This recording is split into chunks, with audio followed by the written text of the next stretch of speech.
اس واردات کو کافی اہمیت دی تھی۔ زیادہ تر اخبارات نے اسے سیاسی رقابت کا شاخسانہ قرار دیا تھا، تاہم کچھ اخبارات نے امکان ظاہر کیا تھا کہ یہ قبائلی دشمنی کا ذاتی انتقام کا بھی معاملہ ہو سکتا ہے۔ اخبارات کے مطابق رتا سائیں کی حالت ابھی تک تشویشناک تھی اور اسے نجتر اسپتال کے انتہائی نگہداشت کے وارڈ میں رکھا گیا تھا۔ مجھے حیرت اس بات پر ہوئی کہ اخبارات نے اسی کے زخموں کی تفصیل میں سے اہم زخم کا ذکر ہی نہیں کیا تھا۔ شاید اس بات کو جان بوجھ کر اخبارات میں آنے سے روکا گیا تھا۔ بابا، ان اخبارات نے میرے ساتھ سخت ناانصافی کی ہے۔ انہوں نے میرے اصل کارنامے کو تو شائع ہی نہیں کیا۔ کیا مطلب پتر؟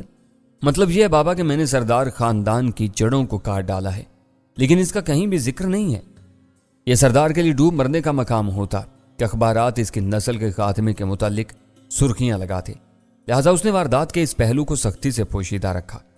تم اس اخبار کے اس فیچر کو پڑھو، اس میں کچھ قابل توجہ مواد موجود ہے۔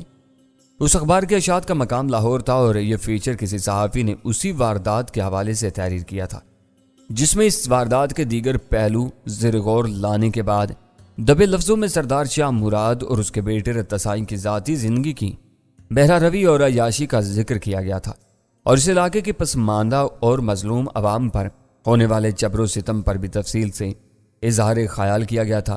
اس نے لکھا تھا کہ اس ثانیے کے بعد اس علاقے کی سیاسی زندگی سے شاید شاہ مراد خان کی وراثتی سیاست کا تسلسل ختم ہو جائے، کیونکہ رتا سائیں کی جو حالت تھی اس میں اسے تمام زندگی دوسروں کے رحم و کرم پر گزارنی تھی۔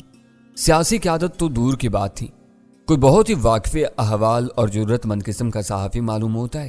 میں نے اس فیچر پر تبصرہ کیا، تم نے شاید غور نہیں کیا کہ فیچر لکھنے والے کا نام فرضی معلوم ہوتا ہے۔ دوسرے دن فقیر بابا صبح سویرے سخی سرور کے دربار کی طرف چلا گیا۔ اسے اب شام تک واپس پلٹنا تھا۔ میں کافی دیر تک اخبارات کو کھنگالتا رہا۔ دوپہر کے وقت مجھے شدید پیاس محسوس ہونے لگی۔ میں نے دیکھا تو غار کے مٹکے میں پانی ختم ہو چکا تھا۔ مجھے پانی کے حصول کے مقام کا پتہ معلوم تھا اور میں بآسانی پانی لا سکتا تھا، لیکن مجھے اس کے لیے پہاڑی کے دامن میں واقع خشک برساتی نالے تک جانا پڑتا۔ میں نے کافی دیر تک پیاس کو برداشت کیا، لیکن آخر میں نے فیصلہ کیا کہ میں نیچے اتر کر پانی بھر لاؤں۔ میں نے پانی کا مٹکا اٹھایا اور نزدیکی چشمے کے پاس پہنچ گیا۔ میں نے جی بھر کے پانی پیا اور اس کے بعد پانی کا مٹکا بھرنے لگا۔ اچانک بہت دور سے آنے والی آواز سن کر میرے رونگٹے کھڑے ہو گئے اور میں مٹکے کو وہیں چھوڑ کر اپنی پناہگاہ کی طرف بھاگا۔ یہ کتوں کے بھونکنے کی آواز تھی جو تیزی سے قریب آتی جا رہی تھی۔ یہ یقینی طور پر بھوت سونگھنے والے کتے تھے۔ انہوں نے میری بو محسوس کر لی اور اب وہ مجھے دبوچنے کے لیے بڑھتے چلے آ رہے تھے۔ فقیر بابا کا غار کافی اونچائی پر تھا اور تلاش کرنا آسان کام نہیں تھا۔ میں پوری قوت سے بھاگتا ہوا پہاڑی پر چڑھنے لگا۔ کتوں کے بھونکنے کی آواز کافی تیزی سے آگے بڑھتی چلی آ رہی تھی۔ جب میں غار میں پہنچا تو کتے تقریباً 1 فرلانگ کے فاصلے پر رہ گئے تھے۔ میں نے محسوس کیا کہ کتے پہاڑی کے دامن میں پہنچ چکے تھے۔ وہ کچھ دیر وہیں بھونکتے رہے اور پھر آگے بڑھتے چلے گئے۔ انہیں میری بو ملنا بند ہو گئی تھی اور اب وہ بے چینی کے عالم میں آگے بڑھ رہے تھے۔ فقیر بابا دن ڈھلے واپس آیا تو میں نے اسے پورا واقعہ سنایا۔ اس نے بھی خدا کا شکر ادا کیا اور مجھے حکم دیا کہ میں اب کسی حالت میں بھی باہر نہ نکلوں، کیونکہ سردار کے کارندے بے حد متحرک اور چوکس تھے۔ فقیر بابا اپنے ساتھ کھانا بھی لایا تھا جو کہ ہم دونوں نے مل کر کھا لیا۔ اگلے دن فقیر بابا پھر دربار پر گیا، لیکن تقریباً 2 گھنٹے کے بعد واپس لوٹ آیا۔ کیا ہوا بابا، آپ واپس کیوں لوٹ آئے؟ میں دربار کے احاطے میں پہنچا۔ فقیر بابا اپنے سانس درست کرتے ہوئے کہنے لگا تو عجیب ایک واقعہ پیش آیا۔ وہاں ایک کونے میں ایک مجذوب بیٹھا ہوا تھا۔ میں نے اسے پہلے کبھی نہیں دیکھا تھا۔ اس کی جیسے ہی مجھ پر نظر پڑی اس نے آواز دے کر مجھے بلایا۔ میں اس کے پاس پہنچ گیا۔ جی قلندر بابا، میں نے کہا۔ کب تک چھپائے رکھے گا بچہ اس لاڑلے کو؟ قلندر نے کہا۔ یہ سن کر میری ریڑھ کی ہڈی میں سنسنی کی لہر توڑ گئی۔ میں نے اسے پوچھا تم کون سے لاڑلے کی بات کر رہے ہو قلندر؟ اب یہ انجان بنتا ہے، 10 دن سے اسے چھپائے ہوئے۔ فقیر بابا وہ حیرت انگیز قصہ سنا رہا تھا اور میں دہشت زدہ سا بیٹھا اس کا منہ دیکھ رہا تھا۔ مجھ پر عجیب سی کیفیت طاری تھی۔ پھر اس نے ایسی بات کہی کہ میں خوف سے کانپ اٹھا۔ فقیر سائیں نے کہا ہے کہ سیف الداد سے کہنا کہ قلندر سائیں اس کا انتظار کر رہا ہے۔ میرے رگوں میں سنسنی کی سرد لہر توڑ گئی۔ فقیر بابا کے لبوں سے نکلنے والے ان الفاظ نے مجھے سرتاپا ہلا کر رکھ دیا تھا۔ میرے دماغ میں دھماکوں کا ایک سلسلہ چل نکلا۔ وہ کون ہے بابا؟ میں نے بمشکل خود کو اس اجانی کیفیت سے آزاد کرانے کی کوشش کی، لیکن شاید میں پوری طرح کامیاب نہیں ہو پایا۔ میرا مطلب ہے وہ قلندر بابا میرے نام سے کیسے واقف ہے؟ اسے کیسے معلوم ہوا کہ میں آپ کی پناہ میں ہوں؟ میں نے اپنے ذہن میں منڈلانے والے اندیشوں کے ہجوم کو الفاظ کا جامہ پہنانے کی کوشش کی۔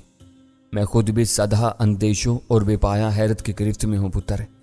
فقیر بابا نے گھمبیر اور الجھے ہوئے لہجے میں کہا، جیسا کہ میں نے تمہیں بتایا، میں نے آج سے پہلے اس مرد قلندر کو کبھی نہیں دیکھا، لیکن یوں محسوس ہوتا جیسے وہ پہلے سے میرا منتظر تھا۔ اس کے لہجے سے یوں لگتا تھا کہ جیسے وہ مجھے سالہ سال سے جانتا ہو، لیکن اسے مجھ سے نہیں بلکہ تم سے دلچسپی ہے۔ لیکن اسے مجھ سے کیا دلچسپی ہو سکتی ہے فقیر بابا؟ میری حیرت میں لمحہ بلمحہ اضافہ ہی ہوتا چلا جا رہا تھا۔ اس نئی صورتحال نے مجھے ہلا کر رکھ دیا تھا۔ سوالات کا ایک ہجوم تھا جس نے میرے دماغ کی چار دیواری میں ڈیرا جما رکھا تھا۔ میں ایک سوال کا جواب سمجھنے کی کوشش کرتا تو دوسرا چیخ چیخ کر میری توجہ کا طالب ہو جاتا۔ میرا بس چلتا تو میں فقیر بابا کے ذہن میں جھانک کر ان ہوش ربا سوالات کے جوابات تلاش کر لیتا۔ میں خود بھی اس وقت بے حد مضطرب ہوں سیفل بیٹے۔ اندیشوں کے زہریلے ناگ تمہارے دماغ کے در و دیوار پر کلبلا رہے ہیں نا، انہوں نے میرے دل و دماغ پر بھی حملہ کیا تھا۔ جو سوالات تم مجھ سے دریافت کر رہے ہو وہی سوالات میں نے بھی قلندر سائنس سے دریافت کرنے کی کوشش کی تھی، لیکن اس نے مجھے بری طرح ڈانٹ دیا اور مجھے حکم دیا کہ میں فضول بکواس کرنے کے بجائے تم تک اس کا پیغام پہنچا دوں۔ فقیر بابا نے تھوڑا سا دم لے کر اپنی بات جاری رکھی۔ اس کی آواز میں کچھ ایسا روب و دبدبا اور کچھ ایسی سیر انگیزی تھی کہ میں کوشش کے باوجود اس کی بات چھٹلانے اور اسے بحث کرنے کی ہمت نہیں کر سکا۔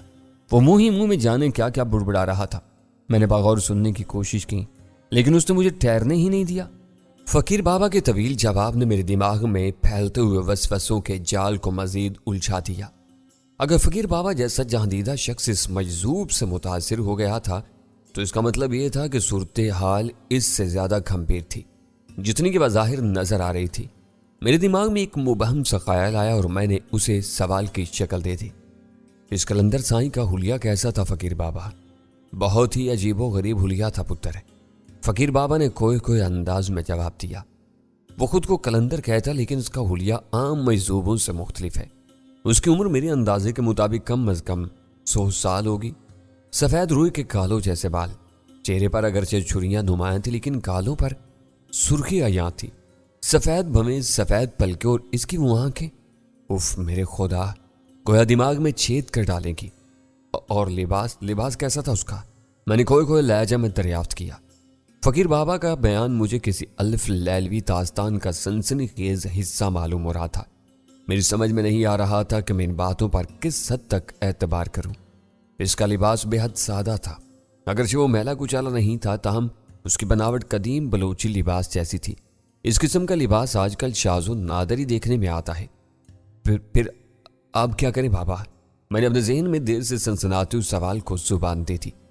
میں اس سلسلے میں کوئی حتمی رائے قائم نہیں کر پا رہا ہوں بیٹا، فقیر بابا الجھے ہوئے لہجے میں بولا۔ میں نے ایک دنیا دیکھی لیکن مجھے کبھی ایسی صورتحال پیش نہیں آئی۔ میں نے پوری کوشش کی کہ اس قلندر بابا کے انداز میں کوئی دکھاوا، کوئی بناوٹ، کوئی مکاری تلاش کر سکوں، لیکن میں اپنی کوشش میں مکمل طور پر ناکام رہا۔ اس کی شخصیت میں دنیا داری کی کوئی جھلک موجود نہیں ہے، البتہ اس کے سراپے میں کوئی ایسی پراسرار قوت موجود ہے جسے نظر انداز کرنا ناممکن ہے۔ وہ اگر یہ کہتا ہے کہ وہ ہمارے متعلق سب کچھ جانتا ہے تو پھر مجھے یقین ہے کہ وہ سچ ہی کہہ رہا ہے۔ یہ بات اگرچہ عقل و فہم سے معاورہ ہے، تاہم اسے تسلیم کیے بغیر چارہ بھی نہیں ہے۔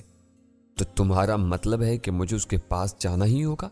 میں نے قدرے بوکھلائے ہوئے لہجے میں پوچھا۔ اس عجیب و غریب صورتحال نے میری عقل معاف کر دی تھی۔ میں گو کی کیفیت کا شکار تھا۔ بظاہر تو یہ امر ناگزیر دکھائی دیتا ہے، ہمارے دماغ میں چکراتے ہوئے تمام سوالات کا بوجھ وہی ہلکا کر سکتا ہے۔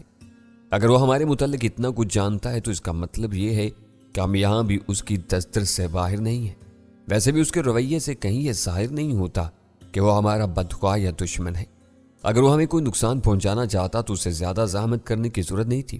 اس کا ایک ہلکا سا اشارہ تمہارے دشمنوں کو سیدھا ہماری کمینگاہ تک پہنچا سکتا تھا۔ لیکن کیا موجودہ صورتحال میں ہم دربار تک جانے کا خطرہ مول لے سکتے ہیں، جبکہ بقول تمہارے سردار شاہ مراد کے پروردہ مسلح کتے میری بو سونگتے پھر رہے ہیں؟ یہ خطرہ تو اپنی جگہ بہرحال موجود ہے بیٹا، فقیر بابا نے ٹھنڈی سانس بھرتے ہوئے کہا۔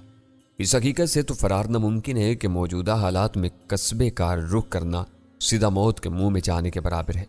لیکن اگر تم واقعی سنجیدگی سے قلندر بابا سے ملنا چاہتے ہو تو پھر کم از کم عارضی طور پر سردار شاہ مراد کے کارندوں کی آنکھوں میں دھول جھونکنے کا بندوبست ہو سکتا ہے۔ میں تمہارا مطلب نہیں سمجھ سکا بابا، میں نے الجھے ہوئے لہجے میں استفسار کیا۔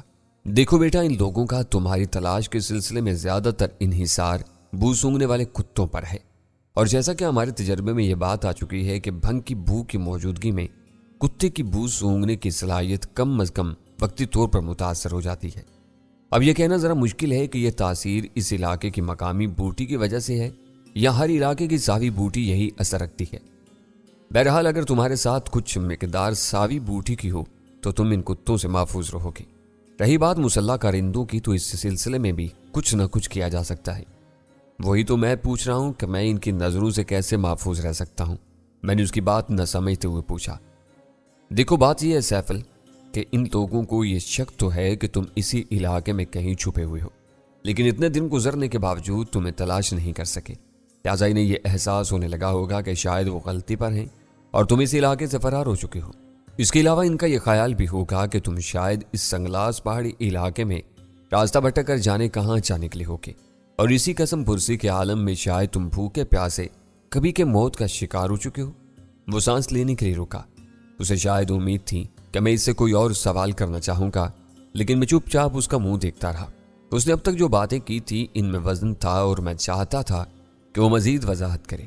اس کے علاوہ ان کے خواب و خیال میں بھی یہ بات نہیں آ سکتی کہ تم اس طرح کھلے عام قصبے کی طرف آ سکتے ہو۔ یہ تو براہ راست شیر کے منہ میں سر دینے والی بات ہوگی۔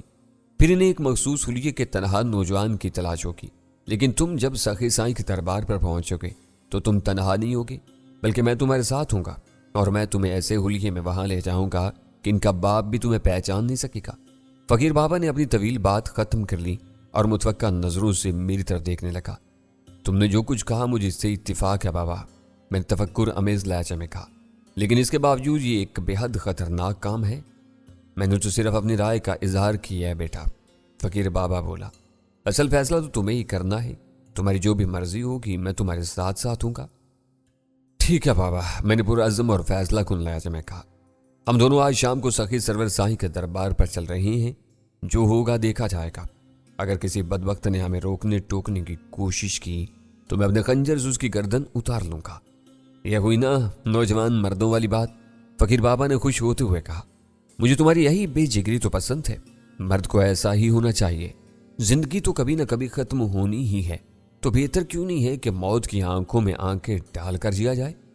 شام ڈھلے میں اور فقیر بابا سخی سرور سائیں کے دربار کی طرف رواں دوا تھے۔ ہمارے پیروں کے تلے خشک برساتی نالے کا ریتلا فرش تھا جو اب سرد پڑنے لگا تھا۔ برساتی نالے کے دونوں طرف بلند و بالا پہاڑوں کی دیواریں تھیں جن کی چوٹیوں پر ڈوبتے سورج کا سونا پگھل رہا تھا۔ ہر اٹھتے ہوئے قدم کے ساتھ میرے دل کی دھڑکن بڑھتی جا رہی تھی۔ مجھے سردار شاہ کے کارندوں کے خوف سے بھی زیادہ کلندر بابا سائیں کے متعلق تجسس تھا۔ فقیر بابا نے اس کے متعلق جو کچھ بتایا تھا وہ ایسا نہیں تھا جسے آسانی سے نظر انداز کیا جا سکتا۔ میرے دل میں تجسس کا دریا موجیں مارنے لگا۔ فقیر بابا نے واقعی میرا حلیہ بدل کر رکھ دیا تھا۔ اس وقت میرے جسم پر فقیروں والا مخصوص رنگ برنگے پیوند لگا چگا تھا۔ یہ چگا میرے جسم پر ڈھیلا ٹھالا تھا۔ چنانچہ فقیر بابا نے میرے جسم کے گرد ایک موٹی سی چادر لپیٹ دی تھی، جس کی وجہ سے میرا جسم بھاری بھرکم نظر آ رہا تھا۔ میرے چہرے پر کسی نامعلوم ملغوبے کی بے حد باریک سی تہ چڑھا دی گئی تھی، جس کے باعث میری گوری رنگت سیاہی مائل ہو گئی تھی۔ یہی عمل میرے ہاتھوں اور پیروں کے کھلے حصوں کے ساتھ دہرایا گیا تھا۔ میرے چہرے پر اگ آنے والی بے ترتیب داڑھی کو گرد آلود اور مزید بے ترتیب کر دیا گیا۔ سر پر رنگ برنگے چیتڑوں سے بنی ہوئی ٹوپی پہن کر میں صحیح معنوں میں ایک پیشہ ور بھکاری نظر آنے لگا۔ ایک ایسا بھکاری جسے بھیک کم اور ڈانٹ پھٹکار زیادہ ملتی ہے، کہ وہ اتنا ہٹا کٹا ہو کر بھیک کیوں مانگتا ہے اور محنت مزدوری کر کے حلال کی روزی کیوں نہیں کماتا۔ فقیر بابا واقعی کاریگر قسم کی شخصیت تھا۔ اس کی شخصیت کے مختلف پہلو رفتہ رفتہ مجھ پر عیاں ہو رہے تھے۔